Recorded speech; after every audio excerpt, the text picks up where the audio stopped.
মহাবিশ্বের মহাসম্রাট আল্লাহ সুবহান ওয়া তাআলার পক্ষ থেকে রহমত, বরকত, মাগফিরাত, নাজাত সহ দুনিয়া এবং পরকালীন জগতের যাবতীয় কল্যাণ নিয়ে হাজির হয় পবিত্র মাস মাহে রমজান। পবিত্র রমজান মাস এবং সিয়াম সাধনার অর্থাৎ রোজা পালনের অনেকগুলো ফজিলতের কথা পবিত্র কোরআন এবং সহিহ হাদিসে বর্ণিত হয়েছে। আমরা আজকে পবিত্র কোরআন এবং সহিহ হাদিসের আলোকে পবিত্র রমজান এবং রোজা পালনের 19টি ফজিলত সম্পর্কে জানব ইনশাআল্লাহ। পবিত্র রমজান এবং রোজা পালনের প্রথম ফজিলত তাকওয়া অর্জনের সুবিশাল সুযোগ। এ প্রসঙ্গে সূরা বাকারার এই আয়াতটি দেখুন। দ্বিতীয় ফজিলত সফলতা ও জান্নাত লাভের সুবিশাল সুযোগ।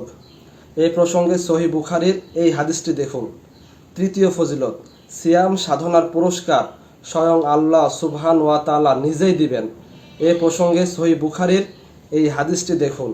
চতুর্থ ফজিলত আসমানের ও জান্নাতের দরজাসমূহ খোলা হয় এবং জাহান্নামের দরজাসমূহ বন্ধ করে দেওয়া হয়। এ প্রসঙ্গে সহিহ বুখারীর এই দুইটি হাদিস দেখুন।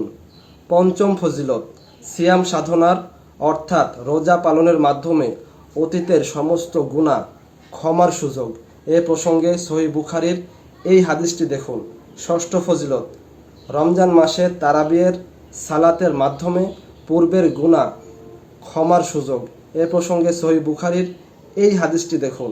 সপ্তম ফজিলত রোজাদারের জন্য রয়েছে বিশেষ দুটি খুশির বিষয়। এ প্রসঙ্গে সহিহ বুখারীর এই হাদিসটি দেখুন। অষ্টম ফজিলত রোজাদারের মুখের গন্ধ আল্লাহর নিকটে মিশকের ও কস্তুরীর চেয়েও অধিক সুগন্ধময়। এ প্রসঙ্গে সহিহ বুখারী এবং সুনানে আর নাসাইর এই দুইটি হাদিস দেখুন।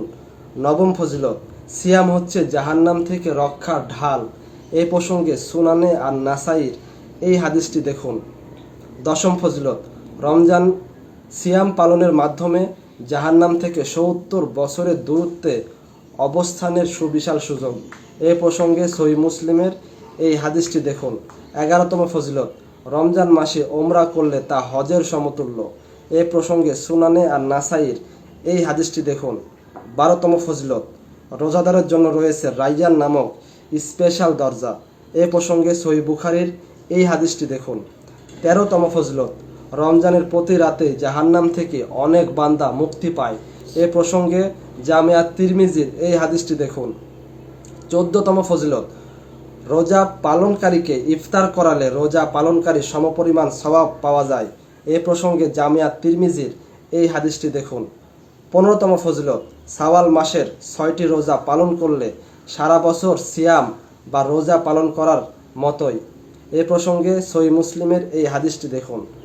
16তম ফজিলত আরাফাতের দিনের রোজা রাখার মাধ্যমে পূর্ববর্তী এবং পরবর্তী বছরের গুনাহ ক্ষমার সুযোগ। এ প্রসঙ্গে জামিয়া তিরমিজির এই হাদিসটি দেখুন। 17তম ফজিলত রোজা অবস্থায় নিজের আমল আল্লাহর কাছে পৌঁছানোর সুবিশাল সুযোগ। এর প্রসঙ্গে সুনানে আবু দাউদের এই হাদিসটি দেখুন। 18তম ফজিলত আশুরার দিনে রোজা পালনের মাধ্যমে বিগত বছরের গুনাহ মাফের সুযোগ। এ প্রসঙ্গে সুনানে ইবনে মাজা এর এই হাদিসটি দেখুন। 19তম ফজিলত আয়ামে বীজের 3টি রোজা রাখা সারা বছরের রোজা রাখার সমতুল্য। এ প্রসঙ্গে সুনানে আবু দাউদের এই হাদিসটি দেখুন। এগুলো ছাড়া পবিত্র রমজান এবং রোজা পালনের আরও অনেক ফজিলত রয়েছে।